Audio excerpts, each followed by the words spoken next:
Shalom, selamat sore Bapak Ibu dan Saudara yang dikasihi Tuhan.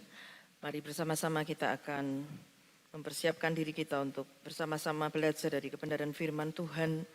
Dan kita akan mempersiapkan diri kita untuk memasuki perjamuan kudus di hari Minggu mendatang. Kita akan bersama-sama membuka Alkitab kita akan bersama-sama belajar dari Injil Yohanes pasal yang ke-9 ayat 35 sampai yang ke-41. Kemudian kitab 2 Petrus pasal 3 ayat 18.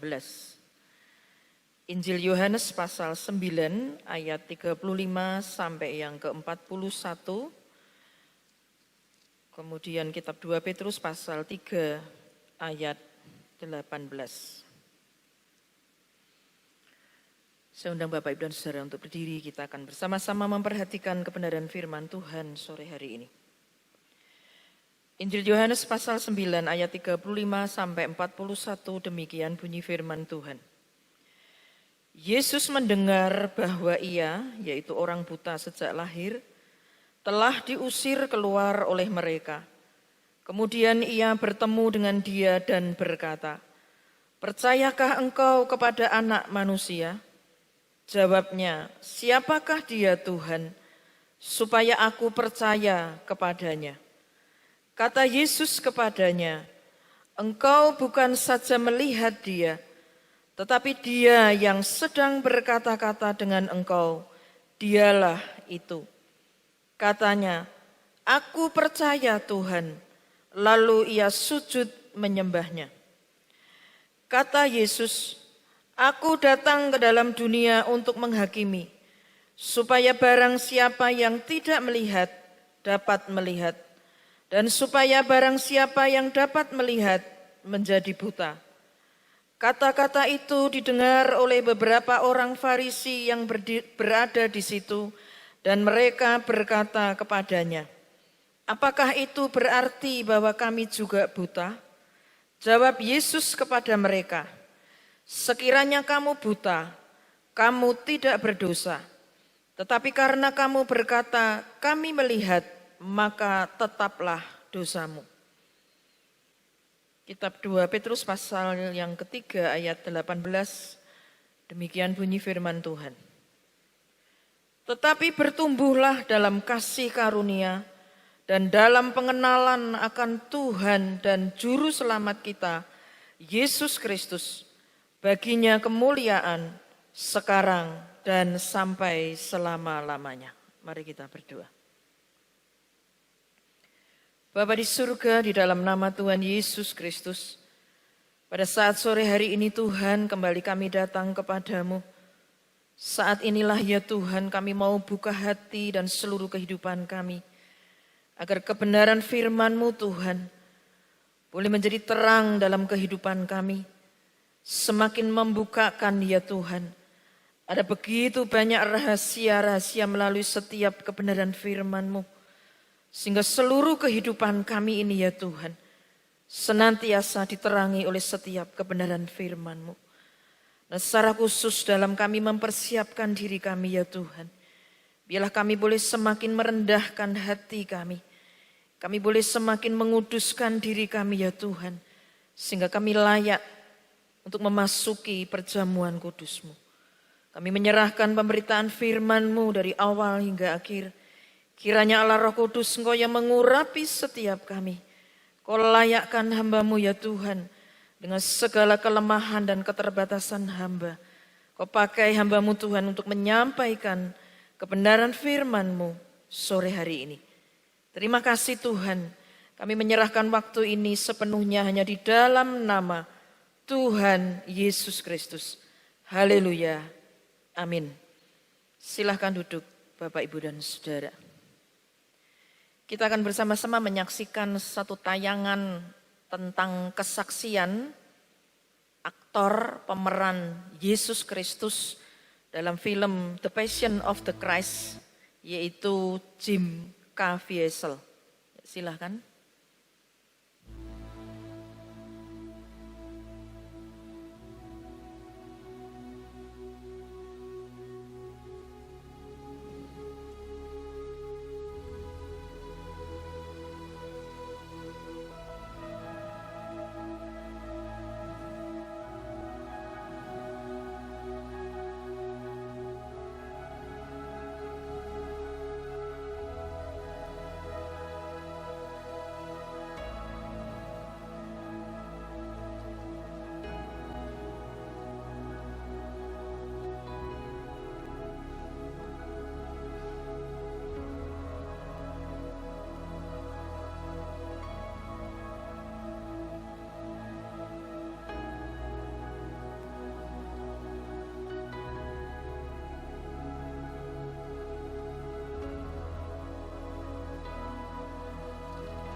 I just hugged Jesus.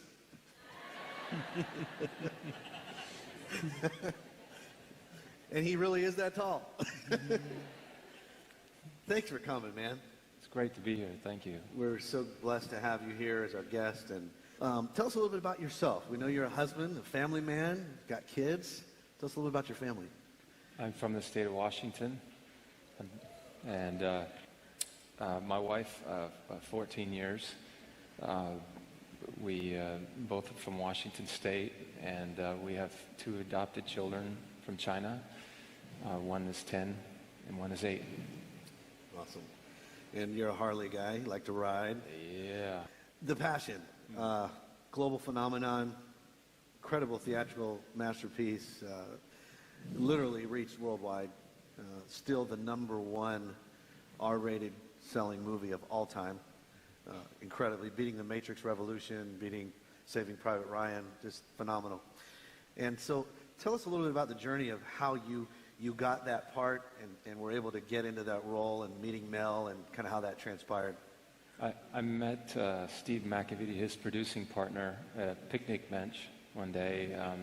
They called my agent up, and but they didn't want to let out that it was a passion movie about Jesus. So they sent me a script called Mavericks that they're actually considering doing. And the script wasn't that good.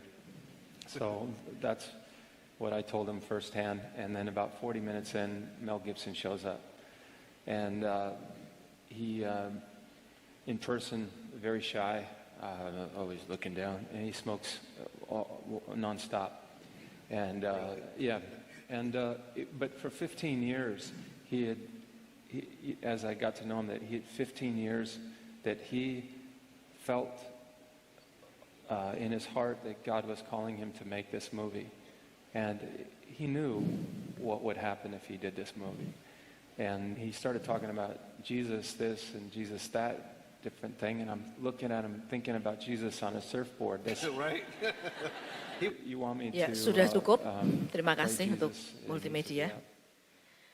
Ya, Bapak, Ibu, dan Saudara, kesaksian ini cukup panjang ya. Jadi sekitar 22 sampai 25 menit kalau kita mendengarkan.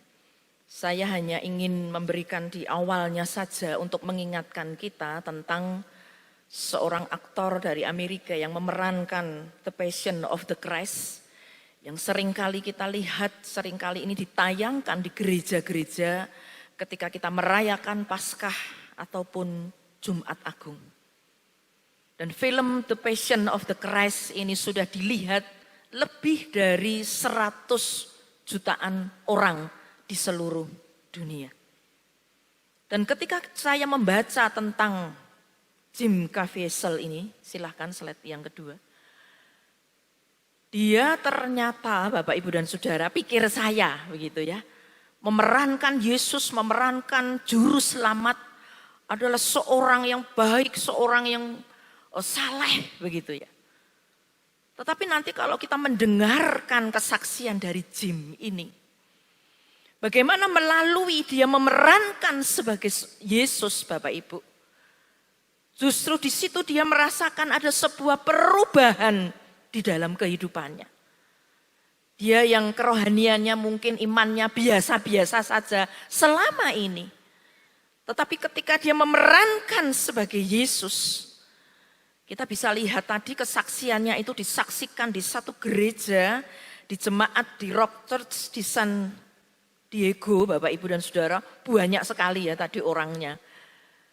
Dan film ini sebetulnya sudah lama kalau Bapak Ibu tahu, dirilis tahun 2004. Tetapi dalam kesaksiannya Jim ini dia mengatakan bahwa saya ingin setelah penonton, setelah orang Kristen itu melihat film ini, jemaat itu harus dapat melihat Yesus, percaya kepada Yesus, karena saya melihat masih banyak orang Kristen yang hidupnya menyerupai orang yang tidak percaya Yesus. Bapak, Ibu, dan Saudara, dia merasa sedikit saja bagaimana toh memikul salib, Bagaimana atau merasakan penderitaan Yesus yang sedikit sekali. Tetapi itu yang bisa memberikan perubahan di dalam kehidupannya, Bapak Ibu. Dan kalau nanti kita dengarkan, kita melihat kesaksian dari Jim Caviezel ini, ada beberapa pemeran, ada beberapa orang yang kemudian bertobat, Bapak Ibu dan Saudara.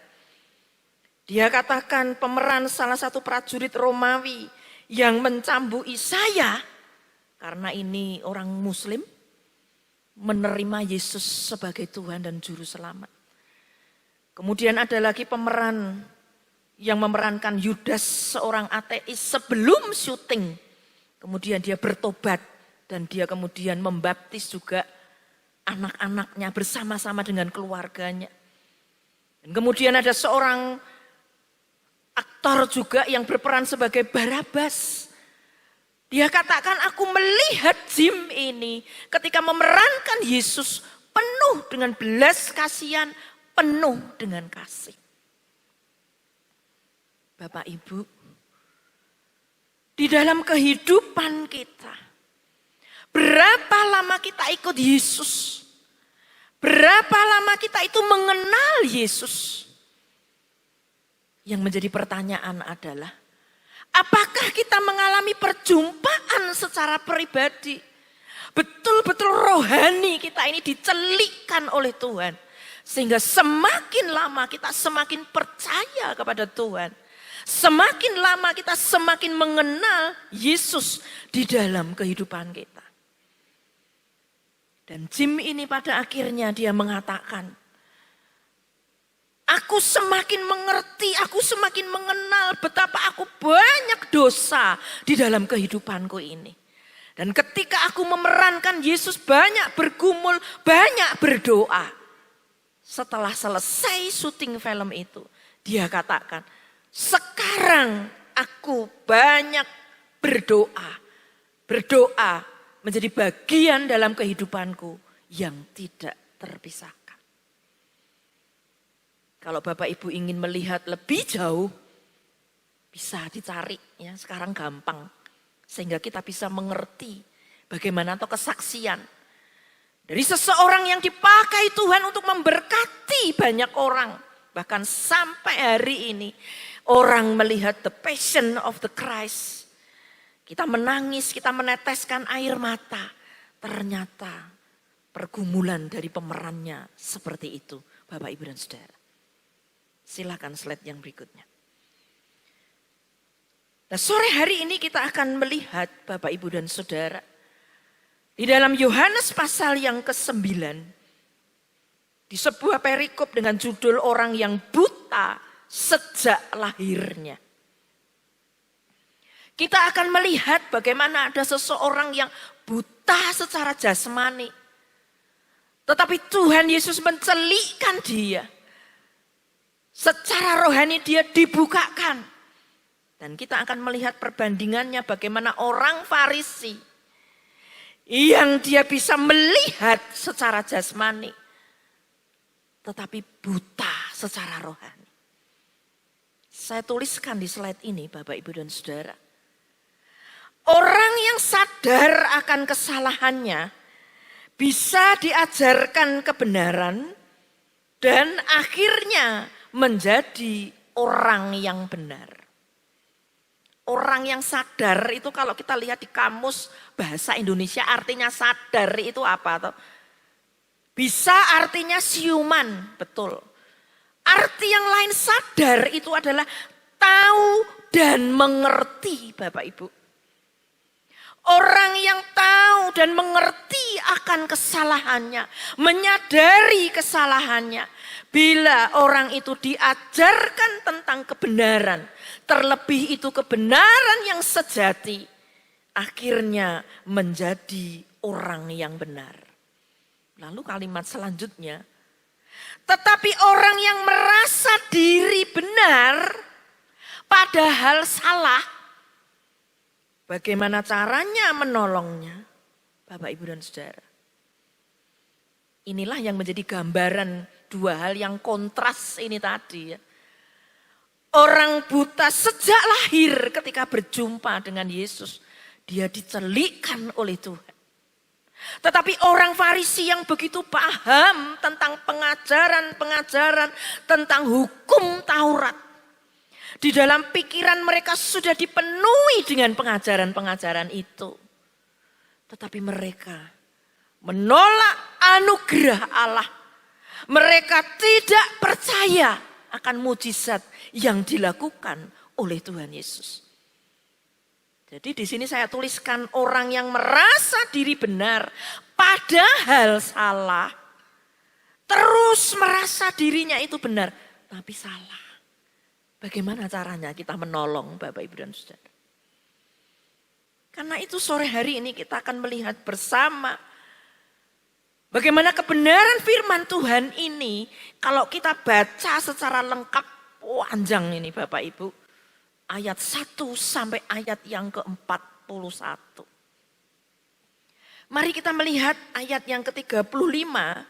Kalau di dalam Alkitab bahasa Indonesia sehari-hari, mulai ayat 35 sampai 41 ini dipisahkan.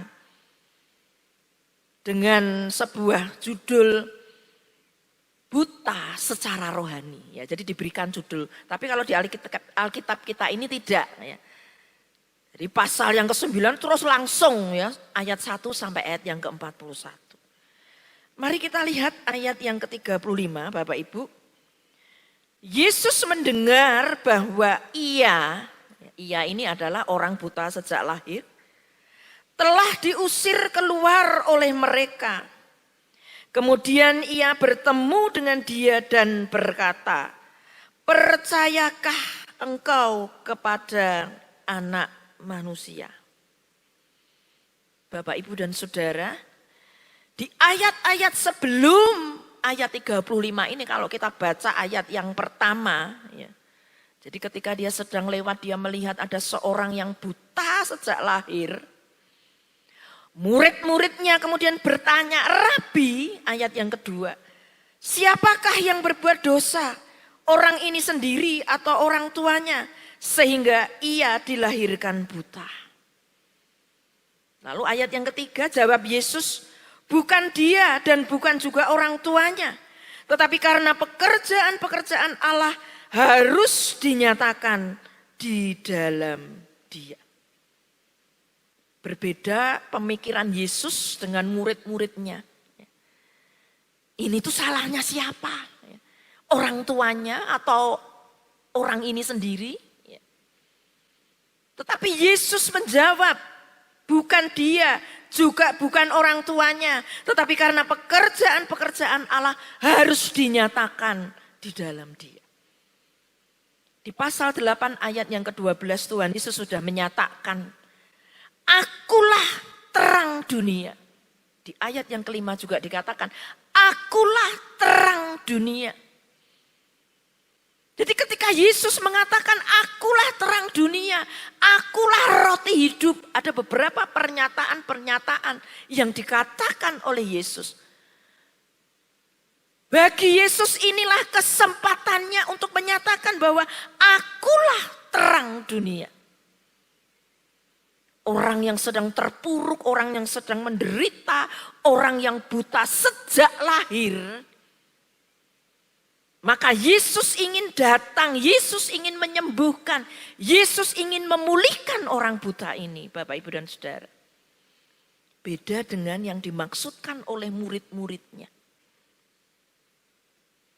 Tetapi nanti kita akan melihat di ayat-ayat yang seterusnya, Bapak, Ibu, dan Saudara.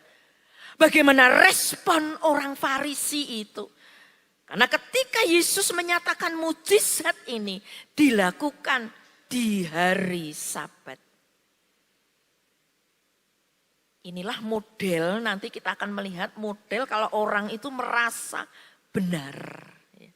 Beda dengan orang itu yang menyadari siapa toh diriku ini. Bapak, Ibu, dan Saudara, kita melihat di ayat-ayat selanjutnya. Bagaimana ketika Yesus kemudian menyembuhkan, melakukan mujizat terhadap orang yang buta sejak lahir ini. Ketika dia kemudian meludah di tanah, kemudian Tanah itu diaduk dengan mudahnya, dengan kemudian dioleskan di mata orang buta ini. Dan sembuh, terjadi mujizat. Maka orang Farisi menjadi gempar, menjadi ribut semuanya. Dan mereka memiliki sikap yang sangat berbeda dengan orang buta ini. Slide yang selanjutnya. Bapak, Ibu, dan Saudara, bagaimana sikap orang buta sejak lahir? Disembuhkan Yesus, saya tulis di situ. Karena Yesus peduli dengan kebutuhannya. Sementara orang Farisi mengatakan, lah ini kan dilakukannya di hari Sabat. Berarti Yesus itu orang yang berdosa, orang jahat. Di aturan hukum Taurat, hari Sabat itu tidak boleh melakukan pekerjaan. Lalu orang Farisi ini mengintimidasi orang yang sudah disembuhkan Yesus ini. Kemudian juga mengintimidasi keluarganya, orang tuanya. Jadi kalau kita lihat di ayat-ayat selanjutnya Bapak Ibu. Bagaimana orang yang disembuhkan ini mendapatkan mujizat dari Yesus ini. Orang Farisi katakan, wah kamu kan disembuhkan loh. Tapi itu kan oleh orang yang berdosa karena dilakukan pada hari Sabat. Bapak, Ibu, dan Saudara yang dikasihi Tuhan, kita melihat di sini. Bagaimana Yesus dengan penuh belas kasihan, dengan penuh kasih dia tahu kebutuhan orang buta sejak lahir ini. Bagaimana dengan kehidupan kita, Bapak Ibu? Ketika kita dicelikkan rohani kita, dibukakan tentang sebuah kebenaran, kadang-kadang itu bisa kita ketahui, dibukakan ketika bukan sebuah hal yang sederhana, persoalan yang sederhana. Tetapi justru ketika ada penderitaan yang luar biasa dalam kehidupan kita. Ketika kita diizinkan Tuhan kayaknya ini sudah enggak ada harapan dalam hidupku. Tetapi ketika Tuhan kemudian membukakan itu, Bapak, Ibu, dan Saudara, maka kita bisa melihat ada sebuah paradigma yang baru. Ada sebuah kebenaran yang Tuhan bukakan dalam kehidupan kita. Dan itu tidak diketahui oleh orang Farisi, Bapak Ibu. Dia hanya melihatnya ini dosa. Yesus kok melakukan pekerjaan di hari Sabat. Lalu dia mengintimidasi orang yang mendapatkan mujizat ini. Menggoyahkan imannya. Bapak, Ibu, dan Saudara. Di dalam kehidupan kita justru ketika kita sedang terpuruk. Ketika kita sedang betul-betul ada di dalam sebuah penderitaan. Seringkali kemudian Tuhan bukakan itu. Seperti tadi saya berikan contoh kesaksian dari Jim tadi. Dia tidak pernah membayangkan bahwa di dalam kehidupannya ketika orang mengagung-agungkan dia, bisa memerankan Yesus dengan sangat baik. Dipikirnya ya kita, wah ini sudah orang baik, orang yang benar. Tetapi melalui itu semua, dia merasakan juga sakit bahunya ini juga terkilir. Dia juga merasakan kedinginan, dia sakit juga, berat badannya juga menyusut. Tetapi justru itu yang bisa mengubahkan pandangannya. Pemahamannya tentang Yesus Kristus yang mati, yang disalib. Waduh, seperti ini toh ternyata Yesus itu. Bapak, Ibu, dan Saudara yang dikasihi Tuhan. Mari kita coba melihat di dalam perjalanan kehidupan kita. Bagaimana sekarang ini kita semakin melek. Artinya melek, semakin melihat tentang Yesus Kristus dalam kehidupan kita. Lewat apa Bapak, Ibu, dan Saudara? Bukan hanya ketika lewat berkat-berkat yang Tuhan curahkan dalam kehidupan kita. Tetapi ketika ada kekurangan dalam kehidupan kita, kita mungkin ada di titik terendah dalam kehidupan kita ini. Disitulah kita benar-benar dibawa untuk betul-betul menyerahkan diri kita ini. Karena sudah tidak ada lagi pertolongan. Hanya Tuhan, hanya Yesus yang menjadi andalan kita satu-satunya. Tadi ketika saya melakukan visitasi hari ini, saya mendengarkan bagaimana jemaat-jemaat. Saya mungkin belum mengerti, Bu, tentang hal yang sangat menyedihkan yang saat ini saya alami. Tetapi saya yakin bahwa Tuhan akan membawa saya kepada sebuah pengertian, pemahaman yang lebih dalam. Sekalipun saat ini kalau dibilang saya sakit, sedih. Bapak, Ibu, dan Saudara. Orang buta sejak lahir, secara jasmani dia buta. Tetapi ketika Tuhan mencelikkan dia, maka di ayat yang ke-35 tadi, di ayat yang sebelumnya, di ayat yang ke-17 ketika dia mengatakan, engkau adalah seorang nabi. Mari kita lihat di ayat yang ke-35, di sini dikatakan, Yesus mendengar bahwa ia telah diusir keluar oleh mereka. Kemudian ia bertemu dengan dia dan berkata, percayakah engkau kepada Anak Manusia? Jawabnya, siapakah dia Tuhan supaya aku percaya kepadanya? Silakan slide berikutnya. Mari kita lihat di ayat yang sebelumnya, Bapak Ibu. Di ayat yang ke-17. Lalu kata mereka pula kepada orang buta itu, dan engkau apakah katamu tentang dia? Karena ia telah memelekkan matamu. Jawabnya, ia adalah seorang nabi. Perhatikan Bapak Ibu ayat 17, orang buta ini mengatakan, ia adalah seorang nabi. Ya. Setelah dia mendapatkan mujizat ayat 35, ayat 38, aku percaya Tuhan. Lalu ia sujud menyembahnya. Ini adalah satu respon, dan di slide ini saya katakan, yang buta melihat, yang melihat buta. Orang buta sejak lahir, ketika dia kemudian berbincang-bincang lagi bertemu dengan Yesus. Kemudian Yesus mengatakan, percayakah engkau dengan Anak Manusia? Dia jawabnya tidak lagi engkau nabi. Tapi jawabnya apa Bapak Ibu dan Saudara? Engkau Tuhan, aku percaya Tuhan. Lalu ia sujud menyembah. Ini adalah sebuah pengalaman yang lebih mendalam. Setelah dia berjumpa dengan Yesus, setelah dia disembuhkan, dia dengan sukacita mendapatkan anugerah ini. Terlebih dari itu, dia mendapatkan anugerah keselamatan.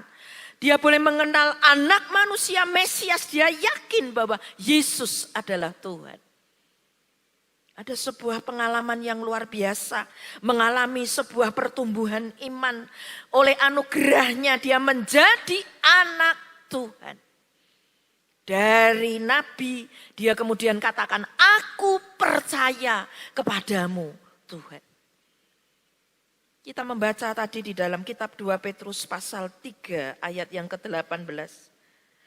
Bertumbuhlah dalam kasih karunia dan dalam pengenalan akan Tuhan dan Juru Selamat kita, Yesus Kristus.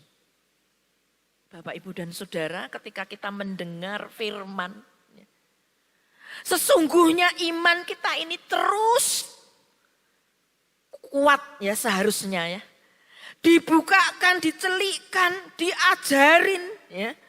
Dinasehati, kita ditunjukkan Bapak, Ibu, dan Saudara.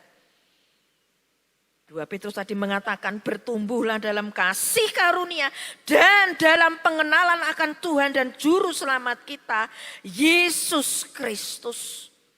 Berarti kalau kita mendengar tentang firman, ketika kita bersekutu dengan Tuhan, ketika setiap peristiwa yang diizinkan Tuhan terjadi dalam kehidupan kita, bahkan sampai itu penderitaan sekalipun, sampai kita ada di titik terendah dalam kehidupan kita. Pertanyaannya adalah, apakah kita semakin memahami siapakah Yesus? Apakah kita semakin mempercayakan setiap aspek kehidupan kita kepada Tuhan, Bapak, Ibu, dan Saudara? Ketika kita akan memasuki perjamuan kudus, sebelum perjamuan kudus, hamba Tuhan selalu mengatakan, siapa yang sudah siap, silahkan Bapak, Ibu, dan Saudara mengambil tubuh dan darah Tuhan. Apa tahu pengertiannya Bapak, Ibu, dan Saudara? Kenapa harus disampaikan? Siapakah kita? Kemudian ditanya, yang sudah siap. Maksudnya bagaimana? Kadang-kadang kita bisa melihat, loh kenapa kok itu kok enggak ngambil ya? Kenapa ada beberapa orang kemudian, oh aku enggak melakukan perjamuan kudus. Aku enggak mengambil tubuh dan darah Tuhan. Kadang-kadang kemudian kita tanya, kemudian mereka juga menceritakan, aku kok rasanya sudah tawar dengan Tuhan. Kenapa aku sudah berdoa dengan sungguh-sungguh Tuhan belum menjawab? Ada orang-orang yang meninggalkan Tuhan, yang menjauh dari Tuhan. Udahlah, enggak usah ikut perjamuan kudus lagi. Karena aku berdoa dengan sungguh-sungguh sudah begitu lama. Tapi kok terang itu kok enggak muncul-muncul ya. Kok enggak ada solusi untuk persoalanku ini. Bapak, Ibu, dan Saudara yang dikasihi Tuhan. Sesungguhnya ketika kita semakin banyak diterangi dengan firman Tuhan. Semakin banyak kita belajar tentang kebenaran-kebenaran yang sejati itu. Kita seharusnya semakin memahami siapa Tuhan Yesus itu di dalam kehidupan kita. Sehingga di sini sebuah proses terjadi. Dari yang dia mengatakan, engkau seorang nabi. Dalam perjalanannya kemudian dia mengatakan, aku percaya kepada engkau Tuhan. Bagaimana pengalaman kita Bapak, Ibu, dan Saudara? Biarlah kita semakin bertumbuh di dalam pengenalan kita. Sehingga kita tidak meragukan sedikit pun. Dan kita tidak curiga kepada Tuhan. Tuhan akan berbuat sesuatu yang tidak baik untuk kita. Slide selanjutnya. Bapak, Ibu, dan Saudara dikasih Tuhan, sekarang kita melihat di dalam ayat-ayat yang selanjutnya, ayat yang ke 41 secara khusus. Ketika Yesus menjawab orang Farisi ini, kata-kata itu didengar oleh beberapa orang Farisi yang berada di situ. Dan mereka berkata kepadanya, apakah itu berarti bahwa kami juga buta? Jawab Yesus kepada mereka, sekiranya kamu buta, kamu tidak berdosa. Tetapi karena kamu berkata, kami melihat, maka tetaplah dosamu. Apa yang dimaksudkan ayat-ayat ini, Bapak, Ibu, dan Saudara? Mereka melihat itu bukan melihat bagaimana Yesus yang melakukan mujizat. Yesus itu adalah Tuhan. Tetapi mereka lebih melihat kepada kebenaran mereka sendiri. Yesus ini jahat. Yesus melakukan di hari Sabat jahat, berdosa. Itu saja Bapak, Ibu, dan Saudara. Mereka bersikukuh dengan kebenaran mereka tentang hukum Taurat. Wah, ini tidak benar ini Yesus ini ya. Tetapi mereka menolak anugerah Allah Bapak, Ibu, dan Saudara. Mereka tidak percaya sepenuhnya kepada Yesus Kristus yang adalah Mesias. Bapak, Ibu, dan Saudara yang dikasihi Tuhan, makanya saya tulis tadi, orang yang buta melihat, orang yang buta secara jasmani melihat, ditelikkan rohaninya. Tetapi orang yang bisa melihat tentang kebenaran, pengajaran, tetapi begitu keras kepala dengan kebenaran dan pengajaran mereka, tetapi mereka buta secara rohani. Kiranya kebenaran firman Tuhan malam hari ini mengingatkan kita semua di dalam kehidupan kita, di dalam kita mengiring Tuhan hari lepas ke sehari. Yesus katakan, akulah terang dunia. Terang itu tujuannya untuk apa? Untuk menerangi kegelapan dosa dalam dunia ini. Yesus datang untuk menerangi kegelapan. Jadi kalau pengertiannya tentang dosa, lalu gelap ini juga bukan masalah dosa. Tetapi ketika kita sudah mentok rasanya ini piye carane menyelesaikan persoalan ini. Mari kita tetap setia datang kepada Tuhan, Bapak, Ibu, dan Saudara. Ada pengalaman seorang hamba Tuhan ketika dia menyampaikan kepada saya. Kalau saya sekarang, Bu, bisa hidup di dalam satu keluarga yang menjadi contoh bagi jemaat yang saya layani. Ibu tahu enggak sebelum saya mendapatkan pasangan hidup saya ini? Oh, saya enggak tahu, saya katakan. Waktu itu saya sama-sama belajar Alkitab, belajar firman Tuhan. Kami sama-sama sebagai calon hamba Tuhan yang dibentuk, yang digembleng. Tetapi ketika saya berkenalan di awal, kemudian beberapa lama kemudian, kok sulit sekali ya kami ini dalam satu visi misi.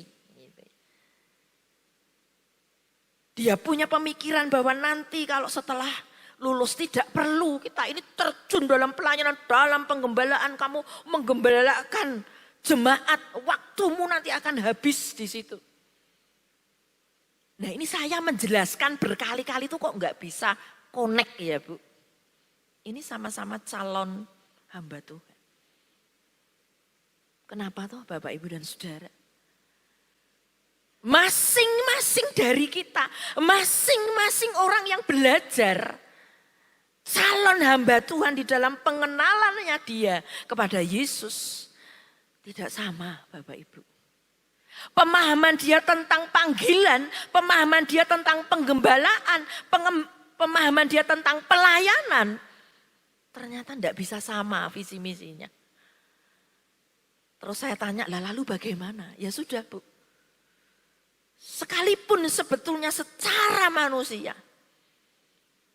kami sudah saling mencintai. Gitu ya. Waduh sulit sekali Bu, karena itu sudah namanya cinta. Tapi di dalam perjalanan untuk satu visi itu sulit banget gitu ya. Satu pemahaman sulit. Maka akhirnya saya berdoa dan saya putuskan. Dan ketika saya kemudian mendapatkan pasangan hidup, meskipun bukan dari sekolah Alkitab. Ini sekali lagi bukan kita kemudian, ya jangan begitu toh Bu. Oh hamba-hamba Tuhan kok kemudian kayak disepelekan. Ini maksudnya kesaksian untuk menunjukkan kepada kita. Bahwa Tuhan bisa memakai siapa saja. Gitu ya. Kemudian dia katakan ketika aku mendapatkan pasangan hidup. Sekalipun mungkin dia dalam pengetahuan tentang Alkitab. Dia masih belajar. Dan saya juga ngajari dia. Tetapi pada akhirnya kami bisa punya visi misi yang jelas ke depan itu bagaimana. Ketika saya sampaikan bahwa saya punya beban panggilan untuk penggembalaan. Kami berdoa, kami bergumul. Dan dia bisa mengerti tentang pelayanan sebagai seorang gembala. Karena itu Bapak, Ibu, dan Saudara. Bagaimana ketika orang Farisi ini yang merasa punya kebenaran-kebenaran. Dia merasa dia benar. Tetapi bagi Yesus, orang Farisi ini tidak tahu. Bukan hanya kemudian hari Sabat tidak boleh bekerja. Dah aturannya cuma seperti itu. Ya, saklek banget gitu ya. Padahal Yesus ingin mengajarkan di hari Sabat pekerjaan-pekerjaan yang menunjukkan tentang belas kasihan itu juga harus ada. Ya, jadi kalau orang Farisi cuma ngomong, tidak boleh bekerja, beribadah. Bagi Yesus, apakah sesempit itu pengertianmu? Apakah hanya itu pengertianmu? Kalau hari Sabat beribadat, tidak boleh melakukan pekerjaan. Sementara bagi Yesus, di hari Sabat memang betul tidak boleh melakukan pekerjaan. Yang harus kita lakukan adalah pekerjaan yang menunjukkan belas kasihan. Kasih itu juga harus dimunculkan. Terlebih pekerjaan untuk mencelikkan mata rohani. Itu yang terlebih penting. Karena itu yang terakhir kesimpulannya. Biarlah kita terus merespon dengan tepat anugerah Allah dalam kehidupan kita. Ketika kita sudah menerima anugerah keselamatan, mari kita tunjukkan dalam kehidupan kita. Kita tidak menyepelekan ini, Bapak, Ibu, dan Saudara. Semakin kita sujud menyembah kepada Tuhan. Yang kedua, bersedia terus diajar kebenaran. Tidak selalu merasa diri benar. Apa tuh ukuran kebenaran dalam kehidupan kita? Mari kita bersedia untuk terus diajar tentang kebenaran yang sejati.